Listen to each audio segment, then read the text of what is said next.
स्वामी तुलसीजींनी 5 कारण सांगितले राम जन्माची। ते 5 कारण सांगायची आणि राम जन्म साजरा करायचा। पहिलं कारण देवाच्या दर्शनाला जाताना रस्त्यावर 2 द्वारपाल ठेवले होते, त्यांचे नाव जय आणि विजय।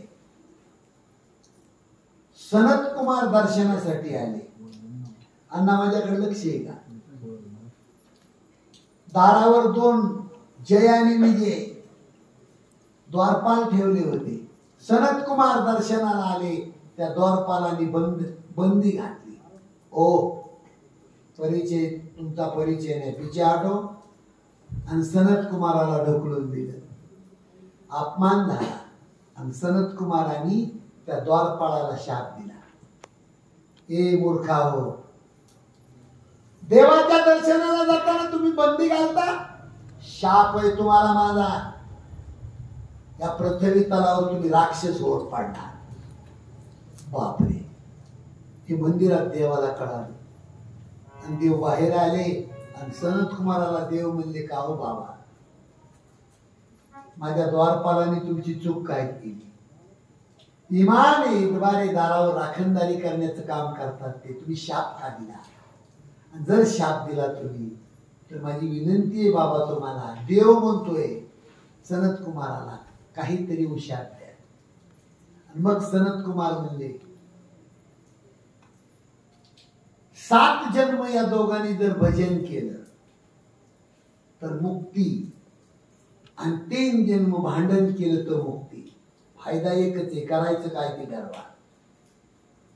7 जन्म जर भजन केलं तर हे मुक्त होते, आणि 3 जन्म भांडण केलं तर मुक्त होते। दोन्हीतलं करायचं काय? फायदा एकच आहे। हे भाऊ भाऊ म्हणले, दादा 7 जन्म टाळ कुठल्यावर मुक्ती, आणि 3 जन्म मारामारी केल्यावर मुक्ती। आणि 7 जन्म टाळ कुठल्यापेक्षा 3 जन्म मारामारी करून आपण बाबा भजन नाहीत बाबा आम्हाला, आम्ही मारामारी लय मस्त करतो। सनत कुमार म्हणले, तथास्तु। आणि मग त्या दोघांनी जय विजयनी 3 जन्म राक्षसाचे घेतले। पहिला जन्म आहे हिरण्यकश्यप आणि हिरण्यक्ष, दुसरा जन्म रावण आणि कुंभकर्ण, आणि तिसरा जन्म वक्रदंत शिशु। ह्या दोन्हीच्या मधला जन्म रावण कुंभकर्णाचा, यांना मुक्त करण्यासाठी राम अवतार आहे। हे राम अवताराचं पहिलं कारण आहे। 5 कारण सांगायचे, खाली किती राहिले? 4। दुसरं कारण आहे महिला मंडळीसाठी, इकडे लक्ष द्या। वृंदा नावाची स्त्री महान पतिव्रता होती। बाई पतिव्रता होती, पण मालक मात्र दैत्य होता, दैत्य। असतंय कधी कधी जोड लागत नाही बाई। हो, महान पतिव्रता एखादी बाई रोज देवपूजामध्ये मग्न असती, पण मालक संध्याकाळी लयजम खेळतच येते। जोड लागणं काही आपल्या हातात नाही, नशिबाचा खेळ येतो। वृंदा नावाची स्त्री आणि तिचा पती दैत्य होता। हजारो महिलांची आबरू लुटणारी अवलाद होती। इकडे लक्ष द्या। भगवान शंकर, जालंधर नाव होतं त्याचं, त्या जालंधर दैत्याला मारण्यासाठी भगवान शंकर 6 महिने युद्ध खेळत होते, पण तो मरत नव्हता। त्याचं कारण त्याच्या पत्नीचं कुंकू बळकट होतं। आणि मग शेवटी हे घरानं भगवान विष्णूकडे गेलं, आणि भगवान विष्णूनी तिच्या मालकाचं रूप घेतलं, जालंधर दैत्याचं, आणि तिच्या महालामध्ये जाऊन तिच्या अंगाला स्पर्श केला। पतिव्रता पण तिचं नष्ट झालं, आणि मग भगवान शंकराच्या हस्ते जालंधर दैत्य मरून पडला। 2 दैत्य धावत आले, राणी साहेब मालक मृत्युमुखी पडले। आणि मग वृंदा नावाची स्त्री म्हणते, मूर्खा हो, माझे पती वारले म्हणता तुम्ही, मग समोर आहे हा कोण आहे? तिच्या नवऱ्याचं रूप घेऊन तिचं पतिव्रता पण नष्ट करण्यासाठी देव आला होता. देवाने खरं रूप प्रगट केलं. वृंदा, मी तुझा पती नाही, जगाचा मालक आहे, भगवान विष्णू आहे. ती पतिव्रता स्त्री म्हणती, देवा तू देव तुझ्या घरचा, पण माझ्यासारख्या पतिव्रता स्त्रीचं व्रत भ्रष्ट केलंस, माझा शाप आहे तुला.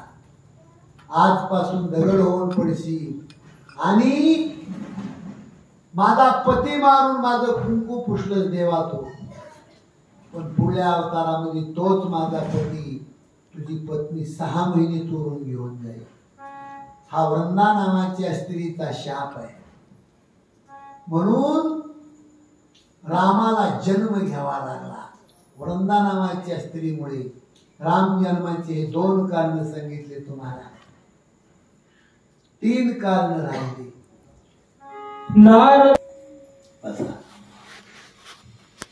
हे रामायण कोण कुणाला सांगत आहे?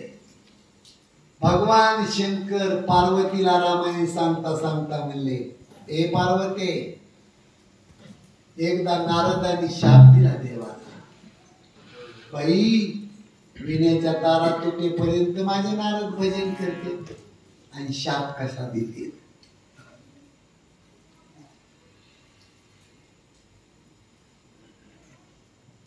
नारदावर आक्षेप घेतला भगवान शंकरांनी. हे पार्वतीला खपलं नाही. का खपलं नाही महिला मंडळी? पार्वतीचे गुरु कोण आहे? पार्वती मातेचे गुरु नारद आहे. आणि नारदाला नाव ठेवलं भगवान शंकरांनी. हे पार्वतीला खपलं नाही. काय बोलता हो मालक तुम्ही? अहो, 3 ताळात भजन करता येते, कस काय शाप देईल? बरं, कसा शाप दिला मला सांगा. आणि मग नारदानी देवाला कसा शाप दिला ती कथा भगवान शंकरांनी पार्वतीला सांगितली. एकदा नारद फिरत फिरत फिरत हिमालयामध्ये खळखळ जम्मू काश्मीर सारखं शीतळ वातावरण आणि एका दगडाच्या बालीवर बसून नारदांनी भजन चालू केलं. अतिशय गोड भजन. केवढा आनंद आहे. बापरे, ती खडकी पवित्र झाली. पवित्र पाय सोरे मावल्या हो तुमचा.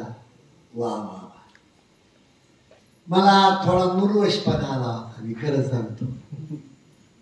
तुला काय करावं आता, हे कस काय? आता जे भजन केलं ना आपण, हे भजन चालू होतं दगडाच्या बालीवर बसून. श्रीमन नारायण नारायण नारायण. अहो, इतकं भजन केलं नारदांनी. मला खरं सांगा, आता या भजनाचा आवाज ऐकला तर माणसाला समाधी लागेल. मला काय ताकद आहे, काय ताकद आहे. आणि समाधी लागली नारदाला. 33 कोटी देवाचा राजा इंद्र, त्याला वाटलं नक्की माझी राजगादी जाईल. इतकी तपश्चर्या झाली नारदाची. म्हणून बदमाश इंद्राने नारदाच्या समोर कामदेव पाठवला. कामदेव, हो, नाचकाम करणाऱ्या बाया पाठवल्या त्याचं भजन बिघडावं म्हणून. पण शेवटी कामदेव अपमानित होऊन वापस गेला. नारदाची समाधी नाही भंग झाली. आणि 1 महिन्याने तिथून पुढे नारद विना घेऊन उठले स्वर्गात.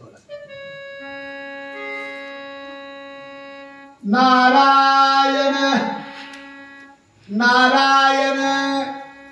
बापरे, काम जिंकला काम नारदानी. आणि कैलासावर गेले. भगवान शंकराच्या दरबारामध्ये भोलेनाथांनी पाहिलं. या या या नारदा, या या या. नारद म्हणले, काय या?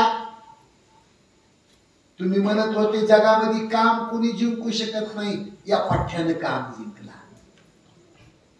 भगवान शंकराला वाटलं नारदांनी काम जिंकला बरोबर आहे, पण काम जिंकल्याला गर्व वाढला. गर्व, या पठ्ठ्यानं काम जिंकला. भगवान शंकर जेवढे खुश झाले तेवढे नाराज झाले. कारण तुम्हाला एक महत्वाचा मुद्दा सांगतो, परमार्थामध्ये कुणी कितीही काही केलं तर गर्व आणायचा नाही. आणि गर्व आला की अख्खा परमार्थ फेल आहे. आमच्या निळोमारायाची गवळण परी एक अभंग आहे, गवळणी परी एक अभंग आहे. बदला तिकडे लक्ष द्या, काय गोडा अभंग आहे महाराज. परमार्थामध्ये कोणतंही काम करा तुम्ही, माणसाला गर्व येतो. आणि गर्व आला की देवाला जुळत नाही. यज्ञ याग भोग स्वर्ग आड येती, करिता तपे काम क्रोध कवळती, नित्य नित्य ज्ञाने अभिमान वाढती, करिता तीर्थाटने अहंकाराची प्राप्ती हो, धन्य ही आनंदाची सापडली वेळ, तेने संत सज्जन भेटले सकळ, त्यांनी फेडियेला बुद्धीचा ओमळ, दृष्टी दावियला यशोदेचा बाळवो, धन्य ही आनंदाची सापडली वेळ. माणसाच्या जीवनामध्ये आनंदाची वेळ कोणती आहे? माझा प्रश्न आहे तुमच्या समोर, कोणती आनंदाची वेळ आहे? मी रामायण सांगतो तुम्ही ऐकता, एवढा जर वेळ सोडला जीवनातला तर सगळा वेळ खराब आहे माझा. धन्य ही आनंदाची सापडली वेळ, तेने संत सज्जन भेटले सकळ, त्यांनी फेडियला बुद्धीचा ओमळ, दृष्टी दावियला यशोदेचा बाळवो, धन्य ही आनंदाची सापडली वेळ. माझ्या बोलण्याकडे लक्ष द्या. इकडं माणसाच्या जीवनामध्ये एवढाच वेळ महत्वाचा आहे की मंदिराच्या दारामध्ये बसून आपण भजन करतोय, देवाचं नामस्मरण करतोय. हे ठिकाण सोडून माणूस बाजूला गेला की भ्रमिष्ट होतो तो माणूस. संसारामध्ये पागल झालेला माणूस असतो, पागल असो. गर्व चालत नाही महाराज. नारदाला गर्व झाला. भगवान शंकराने सांगितलं, इथं मोठ्याने बोलता तुम्ही, पण वैकुंठात असं करू नका. गेले तिथं नारद. नारायण भगवान म्हणले या या. नारद म्हणले काय या? तुम्ही म्हणत होते काम कुणी जिंकू शकत नाही, पण या पाठ्याने काम जिंकला. भगवान विष्णूला कळून चुकलं, यानं काम जिंकलाय, पण काम जिंकल्याला गर्व वाढलाय. मग देवाकडे नाटक नाही चलत महाराज, बरं का?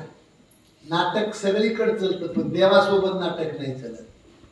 नारद तिथून वापस निघाल्यावर नारदाच्या रस्त्यामध्ये एक मायावी नगर निर्माण केलं. त्या नगरीचा राजा निर्माण केला. त्या राजाच्या पोटी एक मुलगी निर्माण केली. मुलीचं नाव विश्वमोहिनी, मुलीच्या बापाचं नाव श्रीनिधी राजा, त्या नगरीचं नाव श्रीनिधी नगर. आणि त्या मुलीचं लग्न स्वयंवर ठेवला, मोठा मंडप टाकला. जगातले राजे त्या विश्वमोहिनीला जिंकायला आले. आणि त्या मंडप मधून ह्या इण्यावाल्याचा रस्ता. बघा देवाला कसं देवाने डोकं लावले. परिचयाचे राजे लोक दिसले. हो, कशासाठी आले तुम्ही? माझ्या बोलण्याकडे लक्ष येते, कळतंय माझं बोलणं तुम्हाला? हो, कशासाठी आले? परिचयाचे राजे म्हणले, नारदा विश्वमोहिनीचं लग्न आहे, तिला जिंकायला आलो. तो काम जिंकल्याला वाघ म्हणतो, विश्वमोहिनीचं घर कुठे? म्हणले ते काय घर? तिथं गेलं हे नेमालं. आता विश्वमोहिनीच्या बापाला आनंद झाला, माझ्या मुलीच्या लग्नासाठी स्वतः आले. या महाराज या या या. सुंदर गादीवर बसवलं, त्याची पूजा केली. आणि विश्वमोहिनीच्या बापानं विचारलं, बाबा माझ्या मुलीचं लग्न आहे, मुलीचं भविष्य सांगता. महाराज म्हणजे सुंदर भविष्य सांगतो. बाबा मटेरियल काय लागतं भविष्याला? बाबा म्हणले काय लागत नाही, फक्त मला मुलीचा हात बघू द्या. याला बाईचा वारा जमत नव्हता, तो आता हातावर आला. ए विश्वमोहिनी, विश्वमोहिनी थाईया थाईया थाईया. देवाने निर्माण केलेली मुलगी होती. काय मेकअप होती तिची. 5 किलोमीटर तिचा सुगंध चालत होता त्या विश्वमोहिनीचा. त्या काळात तिथंच होतोय मी. बाई नाचतच आली ना विनायक भाऊ. आणि आली नारदाने तिचा हात हातामध्ये घेतला आणि तिचा चेहरा बघितला. बिघडला नारद. अण्णा तिचं सवास भविष्य होत. ती ह्या येण्यावाल्यानं उलट सांगितलं. जगाचा मालक या मुलीला नवरदेव मिळेल असं भविष्य होत. नारदानं सांगितलं की ज्याच्या गळ्यात हार घालील तो जगाचा मालक होईल. भविष्य कसं होतं? तुमच्या मुलीला सरकारी नवरदेव मिळेल. नारद काय म्हणला? तुमची मुलगी ज्या नवऱ्याच्या गळ्यात हार घालील त्याला सरकारी नोकरी लागल. आणि त्या विश्वमोहिनीचा हात सोडून दिला आणि नारद पटांगणाला गेला. अहो महाराज बिघाडला ना नारद. तुम्ही माझ्या चेहऱ्याकडे बघा. एखाद्या माणसाला देखणी बायको मिळावा, महाराज पागलच होतंय, येडच लागते त्याला. मला वाटतं तुमचे लग्न झाले नाही श्री भाऊ?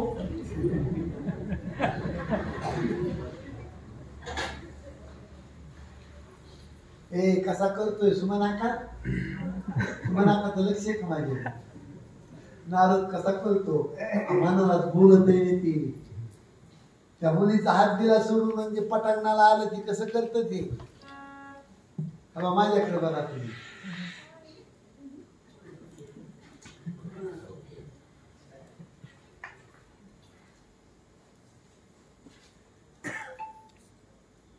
इतके बाईच्या आहारी गेलेले काही गडी. तिने भाकरी करायचा आणि याने चुलीत लाकडं आणायची.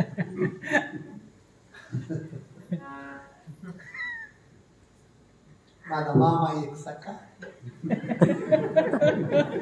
मामा हळूहळू मला वाटतं मुंडे दादाचं लग्न नाही झालं.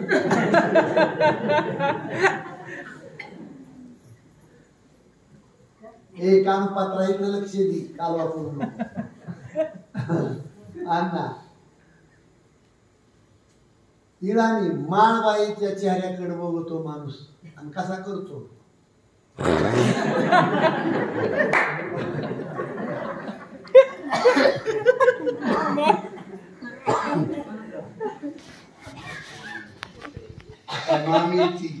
मामीची माझ्या तब्येत झाली खराब. मला भेटला मामा एक दिवशी. मामा कच चालले. मामा मला उद्धव हे माझं वाटलं झालं.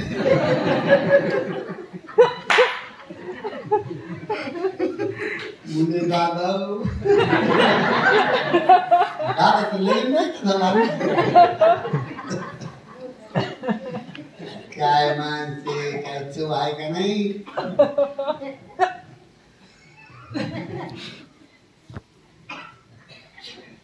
त्याला बायकोने चहाचं कॉफीचं नाव काढलं.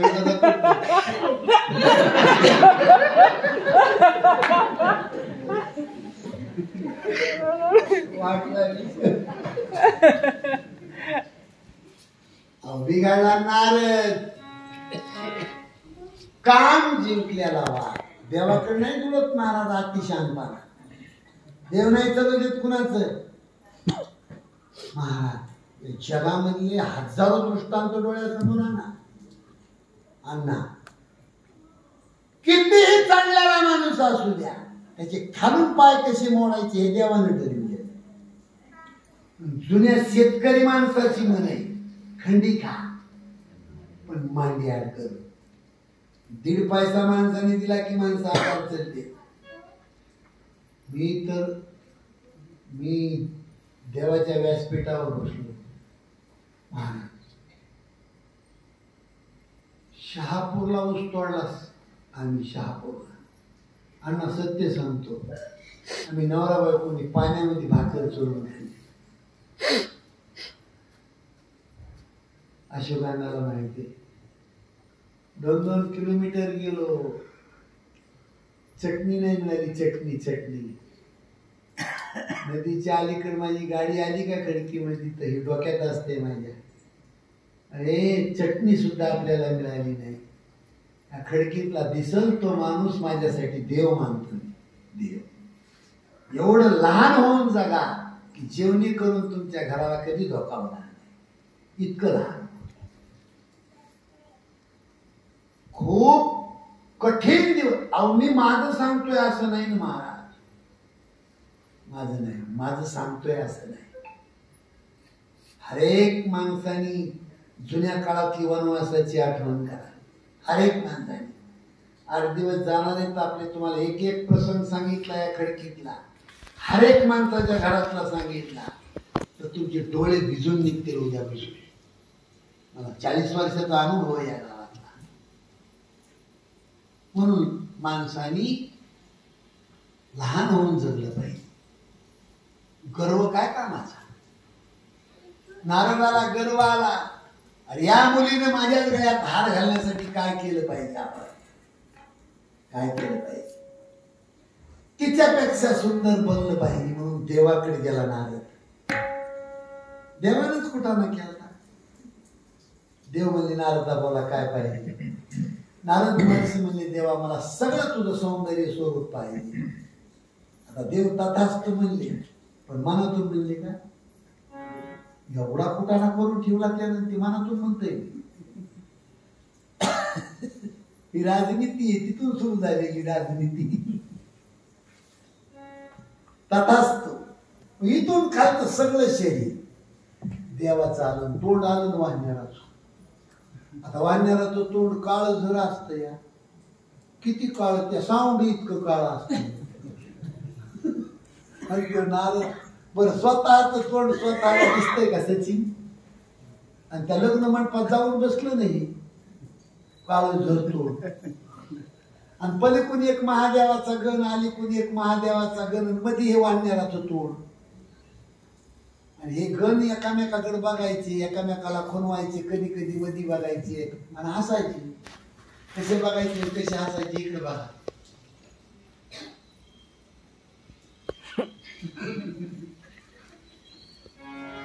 कसे बघायचे मी लिहिले ना. तू नारदाला वाटायचं मी लय जग नाही काही. बसली गाडी त्याची विश्वमोहिनीची हार घेऊन आली. थाईया काळ तोंड पाहिलं पण तिला आखी पंगत सोडून दिली. आणि फिरून विश्वमोहिनी या कोपऱ्यावर जगाचा बाप राजकुमाराच्या वेशात देव बसले होते. त्यांच्या गळ्यात हार घातला आणि विश्वमोहिनी उचलली देवानी रथामध्ये टाकली. आणि मग नारद देवाच्या रथामागे पळू लागले. इसको पकडो इसको पकडो इसको पकडो. इसको काय तू पकडो महादेवाच्या गाण्याने इसकूच पाकली. ए बाबा तुमचं तोंड बघा आरशामध्ये. आरसा नव्हता त्या काळामध्ये. तळ्यावर गेले नारद गुडघ्या इतक्या पाण्यामध्ये. पाण्यात स्वतःचं तोंड बघितलं प्रतिबिंब काळ खप तोंड. आणि मग तळ्याहून देवाला शिव्या चालू केल्या. तळ्याहून एखादा माणूस शेतकरी अनुदान वेळेवर जर नाही आलं तर म्हैस सांभाळता सांभाळता वड्यातून नरेंद्र मोदीला शिव्या.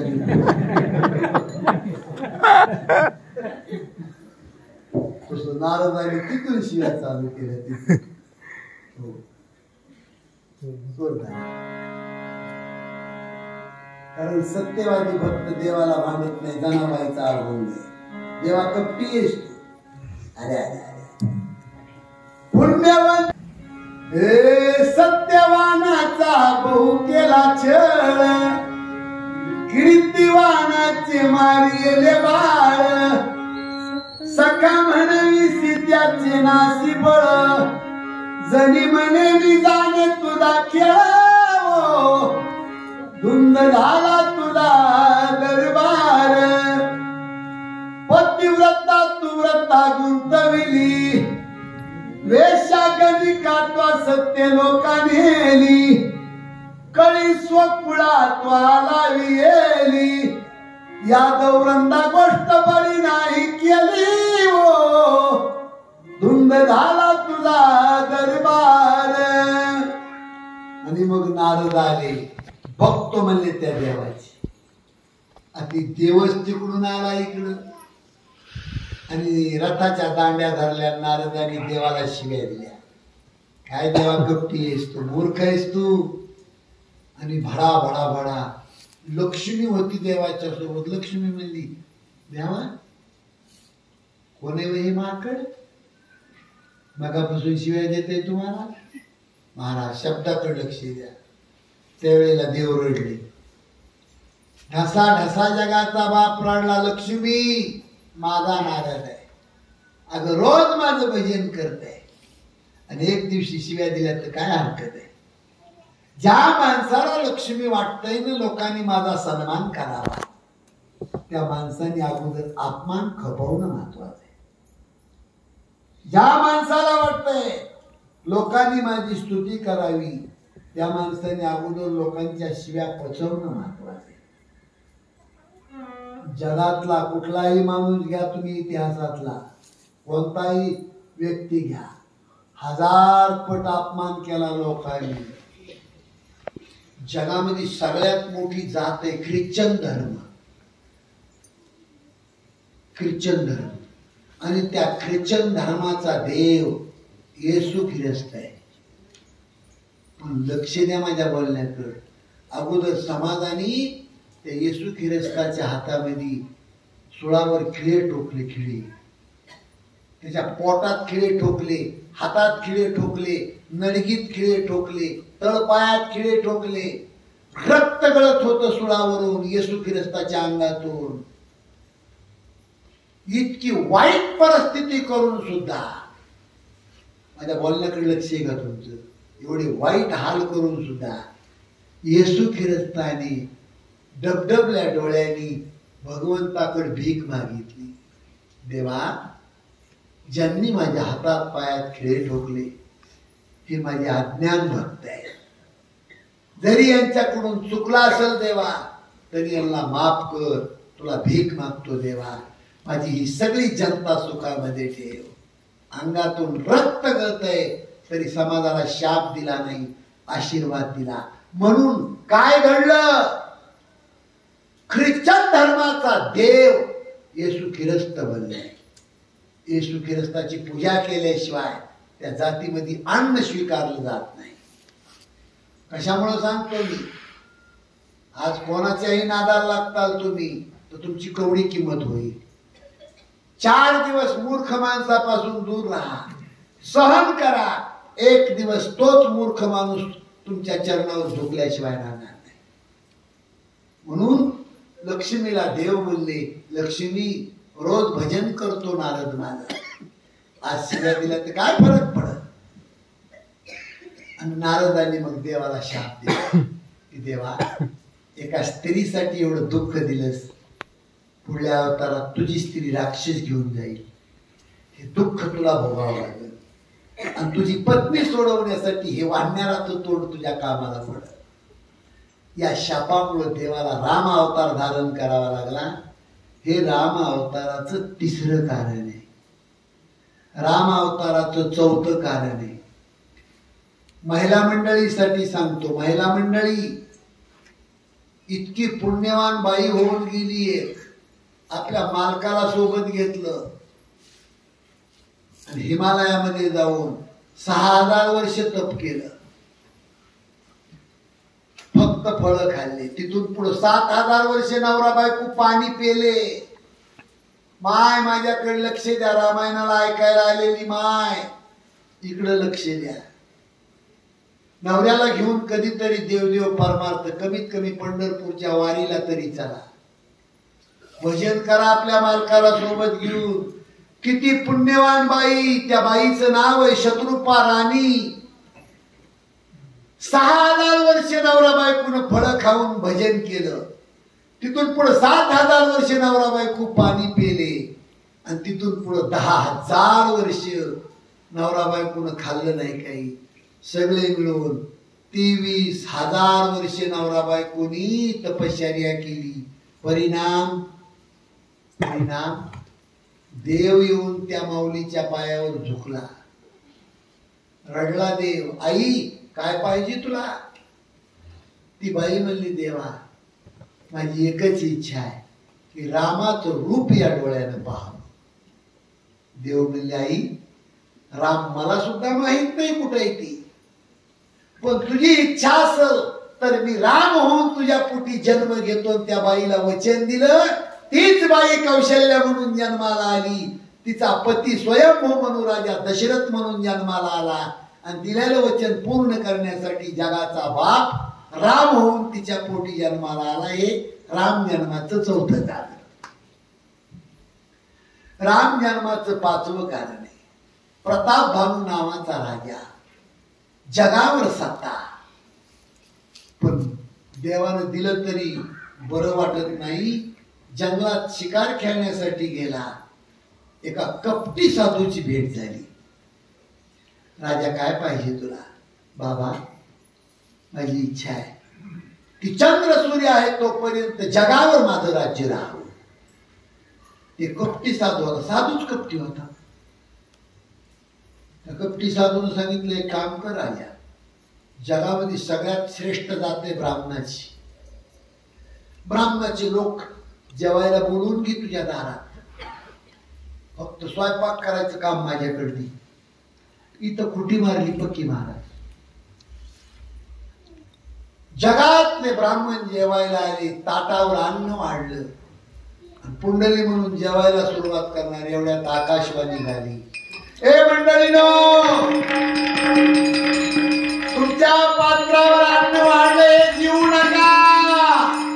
त्याच्यामध्ये हरणाचं मांस आहे. त्या कपटी साधून जेवणात हरणाचं मांस घातलं होतं. पटापटा ब्राह्मणाची मंडळी उठली. प्रताप भानू राजाला शाप दिला, अरे तू नाही, तुझं संबंध कुळ त्या पृथ्वी तलावर राक्षसाचं कुळ म्हणून जन्माला येईल. महाराज, देवानं आकाशवाणी केली, अरे राजाची काही चूक नाही. शाप दिला ब्राह्मण मंडळीने, तुम्ही काहीतरी हुशार द्या. मग ब्राह्मण मंडळीने हुशार दिला. हे प्रताप भानू, या पृथ्वी तलावर तुझं राक्षसाचं कुळ म्हणून जन्माला येईल, पण ते कुळ मुक्त करण्यासाठी देव राम अवतार धारण करील.